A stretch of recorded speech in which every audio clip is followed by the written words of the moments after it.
Javier Milei ganha fôlego para a segunda metade do mandato. O partido do presidente, a Liberdade Avança, venceu as eleições legislativas com cerca de 41% dos votos. A coalizão de Milei triunfou na maior parte das províncias, inclusive em Buenos Aires, a mais populosa do país, onde ele havia perdido nas eleições locais em setembro. Foi uma vitória expressiva, mas também um referendo sobre o primeiro ano de governo e uma eleição marcada pela ausência de eleitores. 34% dos argentinos não foram às urnas. É o maior índice de abstenção desde o fim da ditadura.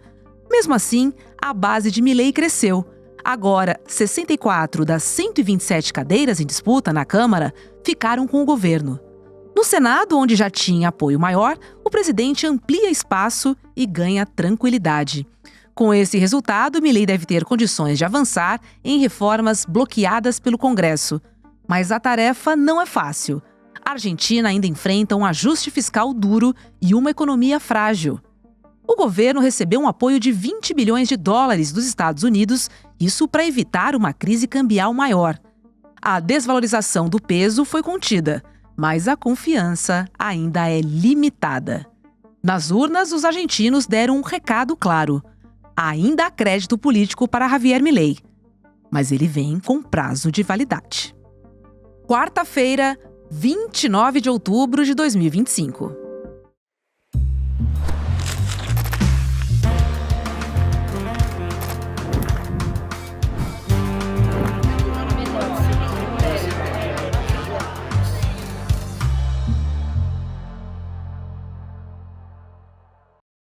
Olá, seja bem-vindo, seja bem-vinda. Eu sou a Roberta Garcia e este é o Videocast em Detalhes. Aqui sempre com um convidado ou uma convidada, nós vamos mergulhar e analisar uma temática do nosso dia a dia.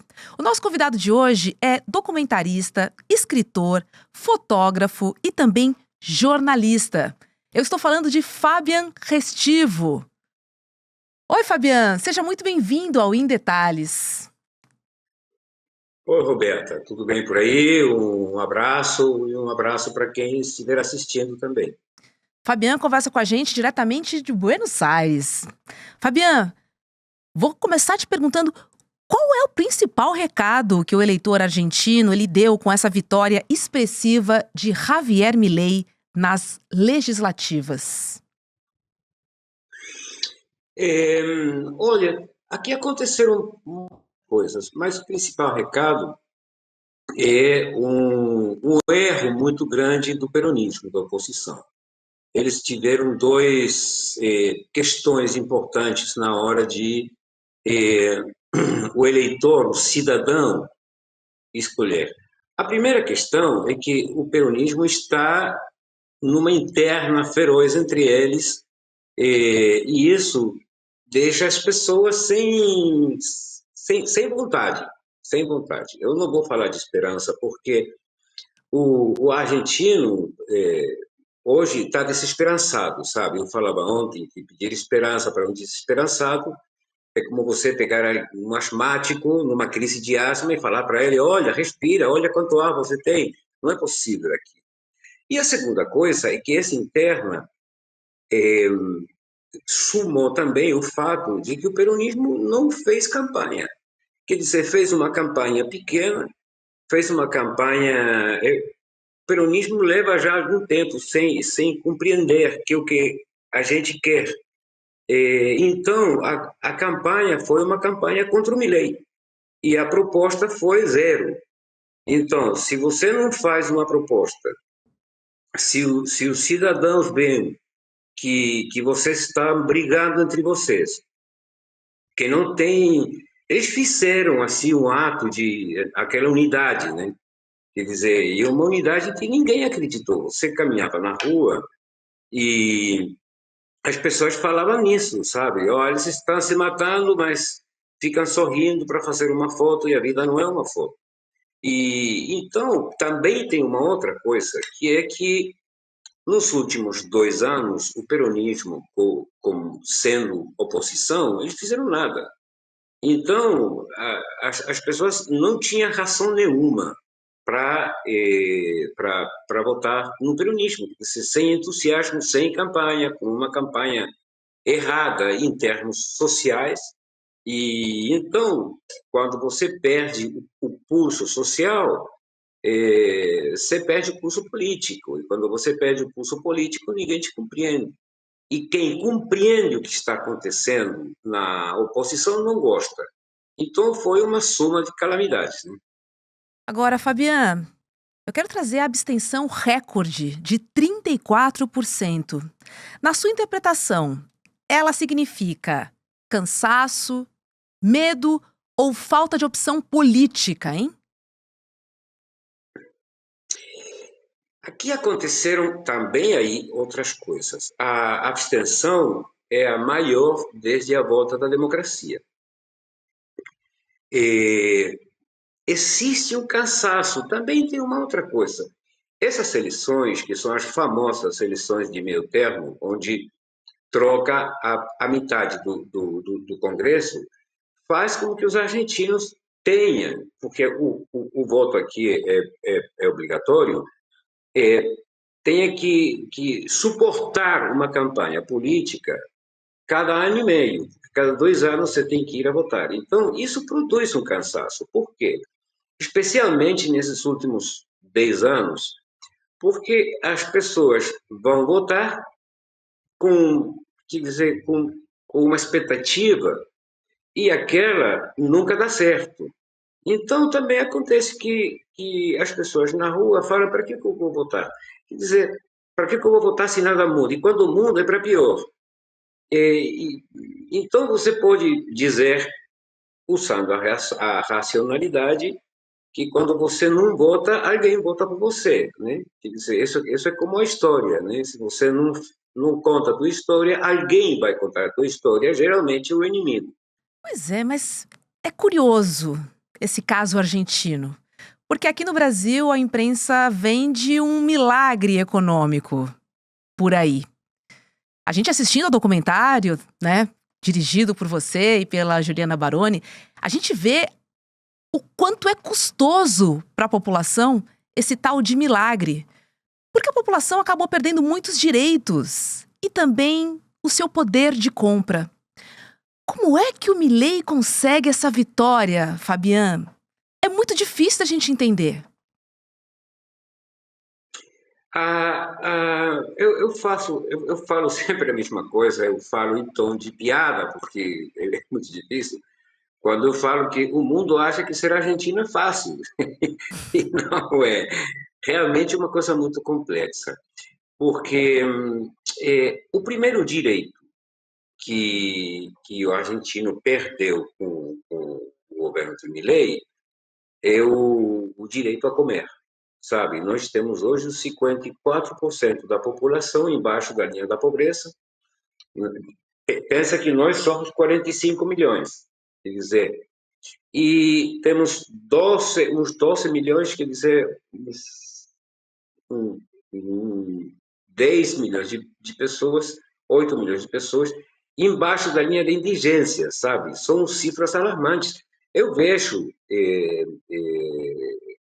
a quantidade de pessoas morando na rua. As pessoas em situação de rua é uma coisa que dói nos olhos, sabe? É indignante. Agora, com isso todo, e com os aposentados que são batidos pela polícia, segunda, terça, quarta, todas as quarta-feiras, e quem tirou o maior votação na capital federal foi a candidata Patrícia Bullrich, que hoje é, e vem sendo desde o princípio do governo, a ministra de Segurança Nacional. É ela que manda a polícia bater nos aposentados, com uma brutalidade que você não imagina. Mas ela foi quem tirou mais de 50% da votação na capital federal. Então, quer dizer, eu encontro algumas explicações, que é que é isso que nós somos como sociedade. Eu gosto, não gosto. Faço parte, não faço parte, mas tem que assumir que a metade da população É isso que nós temos aí. E um exemplo é que sem essa característica quase fascista da metade da população da Argentina, sem isso, não, não teria sido possível ter a ditadura que nós tivemos com 30 mil desaparecidos e as pessoas falando alguma coisa haverá feito quando a polícia sequestrava alguém na rua, sabe? Então, é isso o que somos como sociedade. É a única forma que eu tenho de explicar, porque eu fecho com isto, Roberta, quando as pessoas votaram em Milei, dava até para compreender, porque o governo do Alberto Fernandes tinha sido um desastre, sabe? A única coisa boa que ele fez foi a questão da pandemia, mas o resto foi uma calamidade. Então, as pessoas estavam eh, realmente contrariadas, bravas, né? Então votaram em Milei. Não conhecia ele, mas 2 anos depois de tudo que está acontecendo, ele ganhar mais uma vez, Uhum. eh, realmente para nós é incompreensível. Muito difícil. Venceu, inclusive, em Buenos Aires, né, Fabian? Muito curioso, onde ele havia perdido há meses atrás. E aí eu te pergunto, com mais cadeiras no Congresso e também maior margem do Senado, o que a gente pode esperar Olha, do Milei daqui para frente, hein? Principalmente nessa correlação de forças políticas. olha, o Senado agora ficou assim. O peronismo no Senado ganhou, tem agora 28 cadeiras. O Uhum. Milei tem 20. As outras forças políticas que são de direita e votam com o Milei, sempre a favor do Milei, são 24. Então agora ficou 44-28 no Senado. Quer dizer, agora acontecia o seguinte: o Congresso tirou uma lei de emergência em saúde. O presidente vetou a lei, voltou para o Congresso. O Congresso rejeitou o veto. O presidente vetou o rejeitamento. Eu não lembro agora como é que se diz em português. E isso voltou para o Congresso e o Congresso rejeitou aquela cadeia toda. Então, o Milei, o que ele fez? Ele falou, tá, ok, a lei sai, mas vai ficar suspensa. Isso é absolutamente ilegal, inconstitucional e tal. Quando eu te falava agora que o Congresso, que a oposição no Congresso não fez praticamente nada, eu estou falando nisso. O Milei faz uma quantidade de coisas, ele não precisa do Congresso. A realidade é essa, porque se tivesse um Congresso eh, que fizesse uma força contra ele, cada vez que ele faz uma questão ilegal, então ele teria um problema, mas ele não tem porque o Congresso não faz. Um exemplo muito curto. O presidente assinou uma permissão para o Exército dos Estados Unidos vem fazer aqui na Ushuaia, que é a ponta sul da Argentina, exercícios militares e, falaram eles, dogmáticos com o exército argentino. Ele assinou por decreto. Isso não pode ser feito.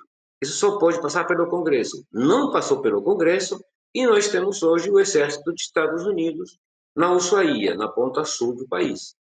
E então, quer dizer, ele não tem contra. Na realidade, ele não precisa do Congresso. Só que agora essa eleição foi um cheque em branco para ele. Se até agora ele fez tudo o que aconteceu na imaginação dele, pois agora vai ser muito mais. Pois é, Fabian. Queria falar um pouquinho de Donald Trump, porque ele fez aí, né, um aporte de 20 bilhões de dólares. E aí eu te pergunto, esse apoio dos Estados Unidos, eles foram decisivos para essa vitória de Milei? Ou a gente está falando apenas de algo momentâneo? Um fôlego que o governo ganhou com essa ajuda dos Estados Unidos? Porque essa ajuda não vai acontecer permanentemente, né? Penso eu. Como foi que o Donald Trump e a banca internacional mexeram com a Argentina. O Donald Trump falou o seguinte: a Argentina está no limite, estão morrendo de fome. Isso foi textual o que ele falou. E nós estamos ajudando. Agora, se o Milei não ganhar as eleições, nós vamos embora. A Argentina tem dois traumas, ou a Argentina tem dois traumas. O primeiro é o preço do dólar e o segundo é a inflação. Então, ele ter feito declarações o tempo inteiro falando de que se o Milei não ganhava, ele ia embora, então as pessoas também ficaram com medo. Quer dizer, ninguém quer que isso exploda mais do que já está explodido. Então, aquela ação do Trump foi muito forte. E, além disso, sexta-feira anterior à eleição, chegaram 28 aviões na Argentina, 28 aviões privados. Quem? O CEO do JP Morgan e os grandes capitais do mundo. Aqui chegaram aviões desde Montevideo até a Arábia Saudita, incluído Nova York, lógico, Washington, lógico também. Quem? Os grandes capitais do mundo vieram aqui falando: nós vamos falar com o presidente, nós vamos emprestar dinheiro, nós queremos ver quais são as garantias que a Argentina tem para oferecer por esse dinheiro. Quais são as garantias nossas? As terras raras, as terras importantes e tudo aquilo que é recurso natural, até a água. Eles estão mexendo muito forte com o tema da água na Argentina. E depois tem urânio, quer dizer, recurso natural tem tudo aqui. E eles vieram pessoalmente para checar, para ver aquilo do que eles vão ser donos a partir de amanhã, depois de amanhã. Não é curioso porque o governo Trump também está de olho nas terras raras e também na água do Brasil, né? Então a gente entende muito esse olhar interessado pela América Latina, indo muito na linha do que as Big Techs realmente precisam. Um desdobramento, né, para que os Estados Unidos permaneçam ou pelo menos continuem na liderança na geopolítica mundial. Isso passa, logicamente, pela corrida em relação à tecnologia. Agora, eu te pergunto, há um discurso muito forte do Milei quando ele fala em libertar o mercado. Ou aqui no Brasil a gente ouve o milagre econômico argentino. A gente ouve muito falar disso aqui no Brasil, como um exemplo, inclusive, a ser seguido por toda a América Latina. Há um fundo de verdade nisso, Fabian? Pelo menos um fundinho há ou não? Olha, a única verdade é a realidade. E uma verdade nunca mudou a realidade, nunca. A realidade nossa é que em 2 anos fecharam 16 mil pequenas e medianas empresas. E tem uma desocupação nesses quase 2 anos de 340 mil trabalhadores a menos. As empresas estão fechando o tempo todo. Elas fecham por quê? Porque quando você liberta as importações, não tem como competir, porque essas importações chegam sem pagar impostos, porque eles foram libertados também. Então, o que acontece com isso é que o mercado interno morre. O mercado interno morre. Então, quer dizer, não tem um país mais protecionista que os Estados Unidos. Mas para eles serem protecionistas, tem que vender para o resto do mundo a liberdade de mercado. Por quê? Porque eles precisam de mercado para se expandir e vender os seus produtos fora dos Estados Unidos. Então, eles vendem para nós a liberdade de mercado, e falam que maravilhosa a Argentina tem liberdade de mercado, e quando você quer vender alguma coisa para ele, as proteções das empresas dos Estados Unidos é tão grande que fica muito difícil. Então, os Estados Unidos têm duas formas de fazer as coisas: pela ração ou pela força. Aqui vai ser fácil, porque o presidente Milei já falou que ele é alinhado e alinhado aos Estados Unidos. Pronto, então vai ser fácil. Agora, olha o que está acontecendo no Caribe. O Caribe, quer dizer, Venezuela e a Colômbia, eles não ficaram alinhados. Lá está Estados Unidos mandando porta-aviões e aviões de guerra e matando pessoas no Mar Caribe, com uma liberdade absoluta por parte da ONU, OEA e essas instituições que realmente não prestam. Mas isso é o que acontece. E para isso, eles têm a grande mídia internacional.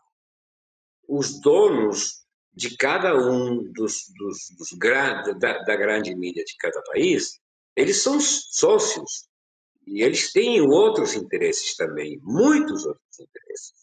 Então, eles se alinham com o discurso de que Milei é a grande coisa. Por quê? Porque eles fazem uma geração de sentido comum, entre aspas, de sentido comum nas pessoas. Então as pessoas ficam falando, não, a Argentina, olha o bem que está indo a Argentina, a Argentina não tem inflação, está com 2%. E que outros preços tiveram modificações, só para a gente entender essa inflação e esse aumento, Fabian?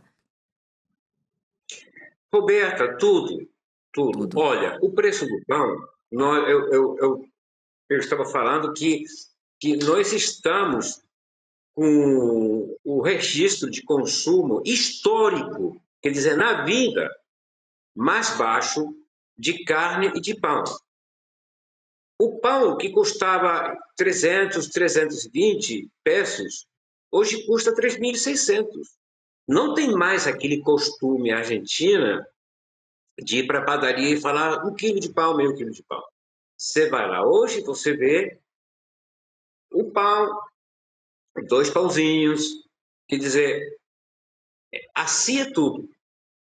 Assim é tudo. Olha, um último dado, o último dado. Eu moro num apartamento. Há 1 ano e meio, eu pagava, eu não sei, não lembro como é que se diz em português, eh, os gastos comuns do prédio. Condomínio. Condomínio, é isso. Eu pagava uns 35 mil pesos. Eu hoje pago 500 mil. Uau! Eu hoje pago 500 mil. Então, quer dizer, a modificação da vida, sabe? Eles conseguiram desordenar a vida das pessoas. Pois é, Fabian, porque diante dessa realidade inflacionária e vivendo na Argentina, fica muito clara a realidade que as pessoas vivem. Você trouxe exemplos muito fáceis da gente compreender, porque já tivemos um passado no Brasil bem parecido em relação à inflação. Agora, você acredita que a oposição se reorganizando, o peronismo e o kirchnerismo, eles podem voltar ao poder? Você acredita numa mudança estrutural no mapa político argentino a partir da própria reorganização da oposição? Aí tem um problema grave de lideranças. Tem Uhum. uma liderança, que é a liderança da Cristina Kirchner, que é uma liderança histórica, e tem uma nova liderança, que é o governador da província de Buenos Aires. Aí tem um choque muito forte. Então, é, isso é um dado. O outro dado é que a Argentina, os argentinos, são um país que tem um nível de combatividade muito alto, sabe? De repente, eles entram assim, numa eh, linha de morte e acontece alguma coisa que dispara tudo e muda tudo. Então, eu acho que a Argentina vai se recuperar. Agora, em termos de peronismo, eu acho muito difícil. E a outra questão que tem aqui é que a esquerda argentina é uma coisa que nunca dá certo, sabe? Ele se acha a intelectualidade do mundo, eles estão por cima do povo, o povo é ignorante, o povo não compreende, por isso que eles nunca passaram do primeiro, do segundo patamar. É, então fica difícil. Esse é um país que não vai ter um Lula aqui, não vai ter um PT aqui, não vai ter uma organização de esquerda na Argentina. É impossível. A Argentina foi vacinado pelo peronismo há muitos anos atrás. E o peronismo é um fenômeno que ele teria morrido se não teria feito naquele primeiro e segundo mandato, 45, 55 e tal, naqueles anos, que deixaram uma coisa muito difícil de se superar na política, que é o sentimento. O sentimento faz parte da ração humana. Então, quando o Perón falou o peronismo é um sentimento, ele deixou marcadas gerações e gerações. Então, eu acho muito difícil. Agora, para as próximas eleições, faltam 2 anos. Na Argentina, no cálculo argentino, são uns 3 séculos e meio. Tudo pode acontecer. É possível, é possível. Só que o peronismo tem agora 2 anos, primeiro, para se sentar e deixar claro quem é que vai levar essa liderança. A Argentina é um país que vai atrás de lideranças fortes, que é uma coisa que o Milei fez. O Milei, eu gosto, ninguém gosta, quer dizer, dos meus conhecidos ninguém gosta, e tá, tudo bem. Mas ele marcou uma liderança. Qual é a saída para a Argentina, então? A saída para a Argentina é a liderança do peronismo, que ele não vai desaparecer, ele não vai sumir, tem que se organizar. Tá. E eles têm que fazer 2 coisas. Primeiro, se organizar. 3. Segundo, eles precisam tratar uma estratégia. Eles precisam trazar, desculpe, uma estratégia, que não tem. Até agora a estratégia é brigar entre eles, sabe? E depois começar a fazer campanha a semana que vem. Porque também acontece aquilo, sabe? O Milei está em campanha, permanentemente está em campanha. E aqui, o peronismo acha que eles em 2 meses vão virar a cabeça das pessoas que vêm ouvindo a mesma coisa há 4 anos atrás. E isso não acontece, porque os processos culturais são longos. E aqui tem uma coisa, Roberta,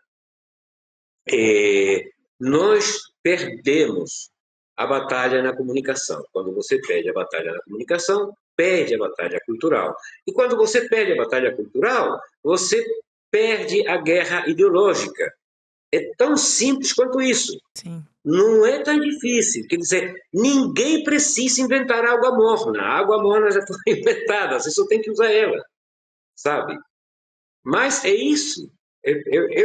Eu acho que a possibilidade de esse país voltar a ser feliz, pelo menos a maioria, é com uma liderança clara. Esses próximos 2 anos serão decisivos para o futuro da Argentina, Fabian. É sobre isso que estamos falando, né?